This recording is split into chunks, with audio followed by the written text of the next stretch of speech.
Hi everybody, I'm Sabrina and you're watching Saffron City TV.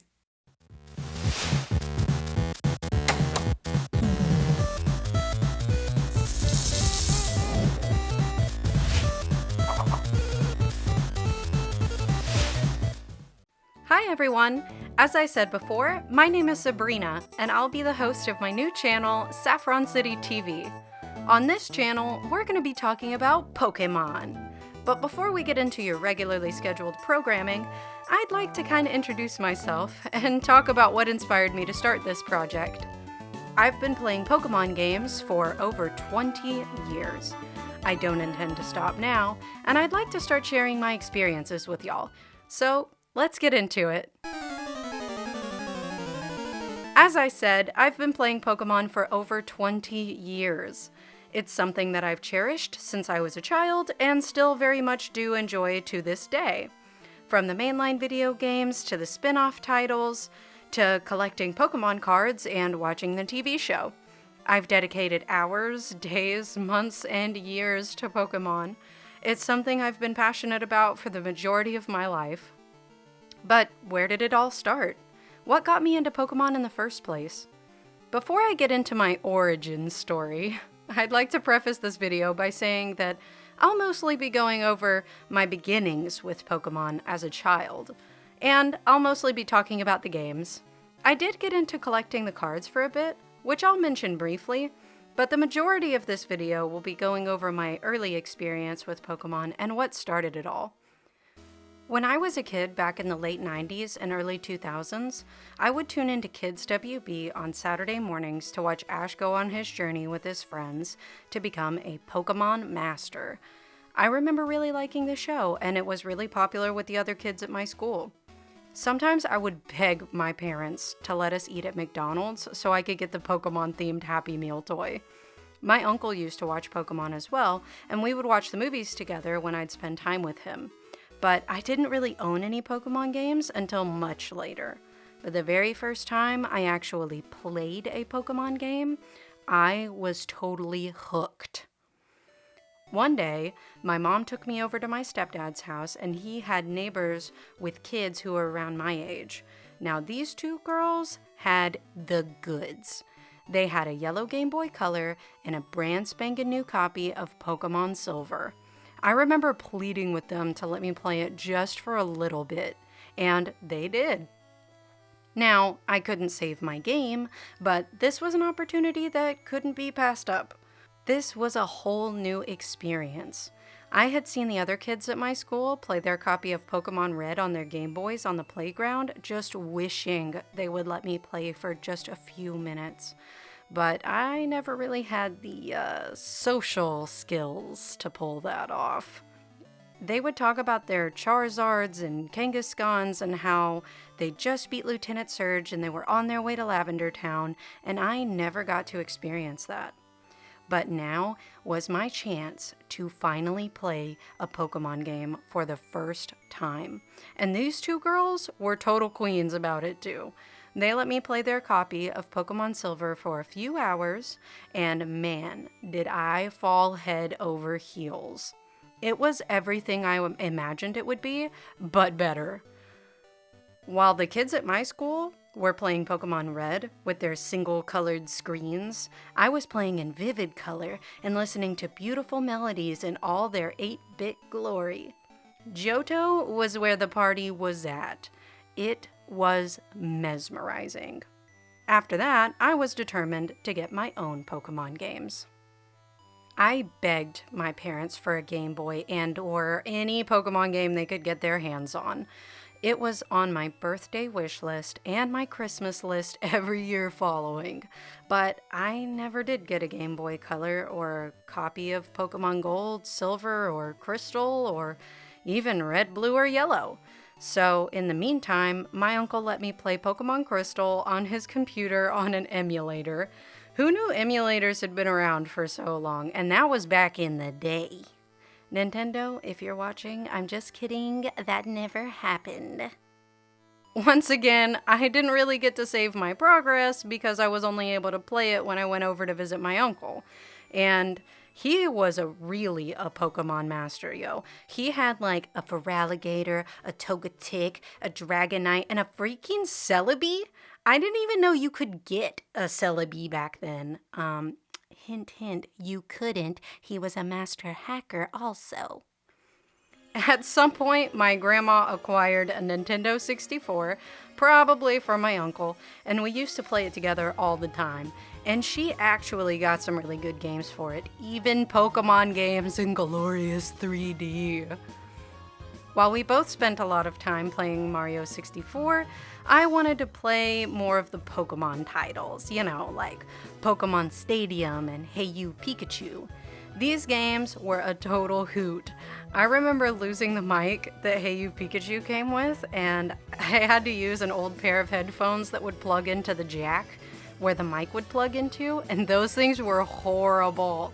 I would literally have to scream into one of the headphones in order for the command to register, and Pikachu still had no idea what was going on. It was infuriating, but it worked enough for me to still enjoy the games. Pokemon Stadium was where the real fun was at. I actually got to play with my own choice of Pokemon, and even got to play with the ones I've never played with before, like Lapras and Dragonair. Granted, they weren't my Pokemon, they were rental Pokemon that the game presets for you to use, but beggars can't be choosers, okay? Battling in the stadium was a lot of fun, and a good challenge as well. I also really love the mini games. The Metapod Harden game was a fun little break from battling, and the Lickitung Sushi game was my favorite one. But I spent most of my time battling, and it got a little boring over time, There was a mode of this game called the Gym Leader Castle, and for some reason I really struggled with that mode. So I didn't play it as much and didn't really get that far into it. I was more interested in winning the Stadium Cups. Anyway, after putting countless hours into Pokemon Stadium, it started to feel a little stale. It just didn't feel like I was battling with my own Pokemon from my own adventures. And eventually I stopped playing Pokemon Stadium and Hey You Pikachu so much. When we moved to a new city, I met a girl who I became really good friends with. She also had a Nintendo 64, which is the only reason I got to play Pokemon Snap. She also used to let me play her brother's copy of Pokemon Red every once in a while. I still couldn't save my game, though. And I never really got that far into the mainline Pokemon games. I didn't even really get past the second or third gym leaders, and I never had a Charizard, that's for sure. This mode of jumping from person to person and game to game somewhat satiated my appetite for playing Pokemon for a little while, but it was never really fulfilling. I didn't feel like this was my own personal experience. It was just a taste of something much bigger that was just barely out of my reach. Until 2003. My birthday of that year would change my life as I knew it. By this time in 2003, I could kind of tell the time was passing me by as Pokemon Gold, Silver, and Crystal were slowly but surely becoming a thing of the past, and I had already played Pokemon Stadium and Hey You Pikachu into the ground. It all felt like those things were old now, because the new Game Boy Advance was out, and you know what else had come out? That's right, new mainline Pokemon games. Pokemon Ruby and Sapphire, to be exact. My childhood friend had now acquired the modern Game Boy SP and a copy of Pokemon Ruby, and I was so jealous. I never really got to play that one. I only watched over her shoulder as she encountered brand new, adorable, and unique Pokemon and went on exciting adventures through the Hoenn region. The experience was tantalizing, to say the least. But then my birthday rolled around. I specifically remember asking for a Game Boy Advance and a copy of either Pokemon Ruby or Sapphire. And on that special day, I finally got what I had yearned for all this time. A brand new Game Boy Advance and a beautiful copy of Pokemon Sapphire, baby! My very first Pokemon game, and it was marvelous. My excitement was through the roof. I snapped Sapphire into the Game Boy, flicked on the power switch, and began my very first true adventure to become a Pokemon Master myself. And the Hoenn region was amazing. The graphics, the colors, the music, the characters, the new Pokemon, all cylinders were firing at once, and the feeling of playing your own Pokemon game for the first time is unrivaled by anything I could have imagined to experience as a kid. I played that game all the time. I chose Torchic as my starter, and Blaziken was like the only Pokemon I really used. That thing was super buff compared to the others on my team, none of which were particularly notable. But I do remember beating the champion Steven and finally being able to claim that I was a real Pokemon Master for the very first time. Now that is something I'll never forget. I restarted and replayed that game multiple times, and I realized that I began to develop a new favorite for Pokemon like Gardevoir, Manectric, Flygon, Altaria, Milotic, Salamence, and two of my very top faves, Metagross and Jirachi. I never really got to play with Jirachi because it was an event-only Pokemon, but I still adored the little cutie. I fell in love with the new Pokemon and still consider Gen 3 to have some of the best designs to this day. What can I say? I'm biased. After beating Pokemon Sapphire a few times, my thirst for more Pokemon games grew. I wanted a copy of Ruby, and now Emerald, and I also wanted to beat the older games that I had only been able to play a few hours of previously. I wanted to experience Kanto and Johto, and also Ore, or the region featured in the Pokemon Coliseum game on the GameCube. Thankfully, I had a GameCube, and my parents bought me Pokemon Coliseum the following year. It was so much fun. Coliseum offered a whole new story, new music, better 3D graphics, having Umbreon and Espeon, clearly some of my faves, as starters, and cool new concepts like Shadow Pokemon. I even got to play with Johto Pokemon that I hadn't got to play with before, like Hitmontop. Yeah, that one was a little underwhelming. But honestly, I didn't even know Quillfish existed up to that point. But I was able to trade Johto Pokemon over to my Sapphire game and really enjoyed playing with those new Pokemon. I would play that game for days upon days. I would even stay up late past my bedtime and put like a towel under my door so that my parents wouldn't know I was up late playing my GameCube. All of this Pokemon goodness was still not enough to satisfy me though. I still hadn't played through Red, Blue, or Yellow, or Gold, Silver, or Crystal. However, my neighbor at the time had an old, crusty, dusty copy of Pokemon Red, and I was willing to break my own leg to play that thing. Okay, that's exaggerating, but still, I ended up convincing him to trade his crappy game that looked like it had been sitting in the dirt for 3 years for my super cool, awesome Legend of Zelda Collector's Edition that came with my GameCube. Looking back on it now, it was absolutely not an even trade. I mean, talk about trading up. This guy basically scammed me. But I had played that Zelda game a lot, and the disc was super scratched up and didn't always play very well. But still, not an even trade at all. But I had finally got what I wanted, my very own copy of Pokemon Red. That thing was dirty. It had nasty gunk caked onto the cartridge, and there was dirt all up on the inside. It was in really bad shape. It didn't always play, so I'd have to turn the Game Boy off and on a few times before it would load, but I suffered through it because I was intent on playing through Kanto. I know I chose Bulbasaur as my starter, and I'm pretty sure I had a Raichu on my team as well. I also had a Haunter, which I never was able to evolve, and I really wanted a Gengar so badly. It was also one of my favorite Pokemon, and I was never really able to get one. I was finally able to experience the hype of playing the very first Pokemon game ever to come out in America.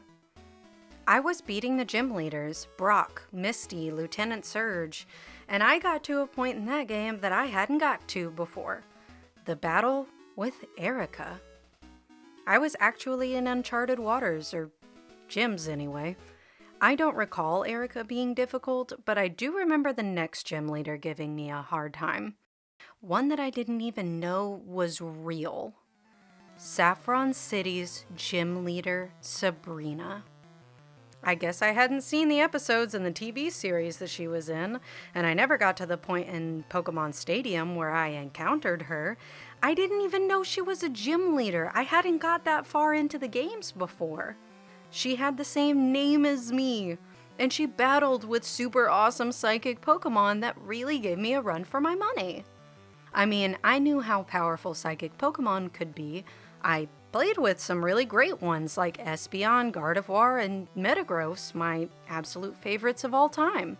But in Gen 1, psychic types really did dominate. Heck, even the legendary Mewtwo and mythical Mew were psychic types. I had felt like she was my Pokemon counterpart. She was who I aspired to be, a strong trainer with fierce and powerful Pokemon. After battling against her, I realized my favorite Pokemon type was also Psychic, and it remains to be my favorite type to this day. I beat the Elite Four and the champion, who kicked my butt pretty hard as well, and I finally became a Pokemon Master of the Kanto region. But there was still a set of games that I hadn't checked off my list to play. The Johto games. I never did get my hands on a copy of Gold, Silver, or Crystal, though. But when I was old enough to have my own computer, I discovered the world of emulators. Just kidding, Nintendo, I would never. Anyway, I was able to finally play through Johto, though I couldn't trade and it wasn't quite the same. But it was good enough for me. Once again, an awesome experience. My favorite song from the Pokemon games is the Azalea and Blackthorn theme. I loved the fact that there was a day and night feature. I only wished that Sapphire had it as well. It wasn't long before I became a Pokemon Master of the Johto region. I replayed these games time and time again, and I never got tired of playing them. But not long after that, we moved to a different city pretty far away from my good friend at the time. And none of the kids at school were playing Pokemon anymore, or at least not that I knew of. Everyone had kind of grown out of Pokemon and aged out of the target demographic. In this new town, I no longer had any friends that played Pokemon. So I kind of played the games by myself in secret so I wouldn't be judged for being childish or immature. I also lost exposure to the new games that were subsequently releasing. I stopped asking for new Pokemon games for my birthday or for Christmas because I didn't want my family to think that I was still into little kid games, even though I very much was. I didn't necessarily hide the fact that I was still playing Pokemon, but I wasn't exactly making it obvious either. I began to lose touch. I was a young teenager, and my interests began to evolve a little anyway. But I still played my old Pokemon games, and when I was old enough to get a job, I bought a few of the other Pokemon games as well, like Emerald, Yellow, and Crystal. These games helped to tide me over until I made enough money to purchase a Nintendo DS Lite and a used copy of Pokemon Soul Silver. And though the Gen 4 titles had been out for a few years prior to this purchase, I was still excited to experience the Johto region with all of the new features, graphics, and updated music. Heart Gold and Soul Silver are some of my favorite titles to this day. They are absolutely beautiful games, and I would recommend that everyone play through them at least once. But I won't lie. After those games, I became a little disinterested in the following titles. At some point, I had bought a Heart Gold and Soul Silver guidebook that had a Pokédex section in the back, so I got to see some of the Gen 4 Pokemon before actually playing Diamond, Pearl, or Platinum. But something about the change in the art style of the new Gen 4 Pokemon turned me away. I mean, there were Pokemon like Tangrowth and Licky Licky and Ambipom. Gross. Heatran and Regigigas just felt poorly designed to me. I mean, I really wasn't interested in playing Diamond, Pearl, or Platinum at all. Looking back on it now, it was a missed opportunity. I now see that those games were awesome titles, Platinum in particular, and I should have been more open to them, as most of the Gen 4 Pokemon have really grown on me since. I don't view those games in a bad light now, but I was a little shallow back then. So I never did buy those games and just kept playing the ones I already had. Next thing I knew, Gen 5 had released, and if I was pretty shallow about the Gen 4 Pokemon designs, I was absolutely not digging the Gen 5 designs. Needless to say, I didn't want to go anywhere near Black or White, or Black 2 or White 2. But when Pokemon X and Y were announced, and I saw the new Mega Pokemon, that's right, I had got Pokemon X for my DS, and I was ready for new adventures, baby! I won't go into too much detail about my playthroughs, but I thoroughly enjoyed X and Y, and it reinvigorated my love for Pokemon once again. I even learned to appreciate a few Gen 5 Pokemon. Subsequently, I bought Omega Ruby and Alpha Sapphire glorious remakes of my favorite titles. These titles changed my dreary outlook on the Pokemon franchise, and it was almost a pivotal moment for me at the time. After that, I even began collecting Pokemon cards. I won't go into too much detail here because this video is already getting a little long, but just know that it was a very important time in my Pokemon consumption, and a very expensive time that I couldn't really continue for too long after beginning, but I'll start opening card packs again soon, but yeah, that was a fun and also expensive time in my life. Since then, I have purchased and played every mainline Pokemon game that has come out since. These include, but are not limited to, Pokemon Sun and Moon, Ultra Sun, Sword and Shield, the spin-off titles of Brilliant Diamond and Shining Pearl, Legends Arceus, and finally, the most recent mainline games, Pokemon Scarlet and Violet. I've even gone back and played earlier titles that I missed, like Pokemon White 2. As I said before, I won't go into too much detail on my experience with these games, unless that's something y'all want, and in that case, I am more than happy to make another video for y'all going over my Pokemon experiences as an adult. But for now, this video is getting pretty hefty, so I think it's time to wrap it up. All in all, Pokemon has been a literal staple of my childhood and my adulthood. I haven't really ever stopped playing it since I first played Pokemon Sapphire for the Game Boy Advance. Looking back on those days make me feel an immense amount of nostalgia. I have so many memories of those days. There were plenty of moments that I had completely forgotten about until writing the script for this video. And on a very important side note, if you are watching this, and you feel that you're too old for Pokemon, let me just gently ask you to reconsider that thought. There are so many other people who have grown up with this franchise and still love Pokemon well into their adulthood. You don't have to be a certain age to enjoy Pokemon. It isn't just for little kids, it's for everybody. It isn't juvenile or immature to cherish something that has brought you happiness for years, regardless of what anyone says. And if you feel like you're growing out of it, and it really isn't your thing anymore, then that's okay too.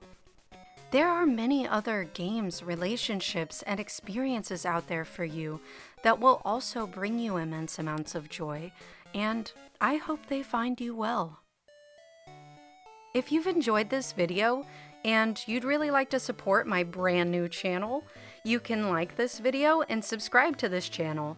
It's free! And please leave me a comment down below to let me know your opinion on this video. Did you enjoy it? It's my first video ever. I'd love to know your thoughts. Anyway, that's the end of the show.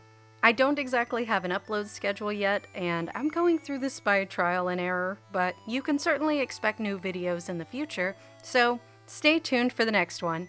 Thank you, everybody. Bye!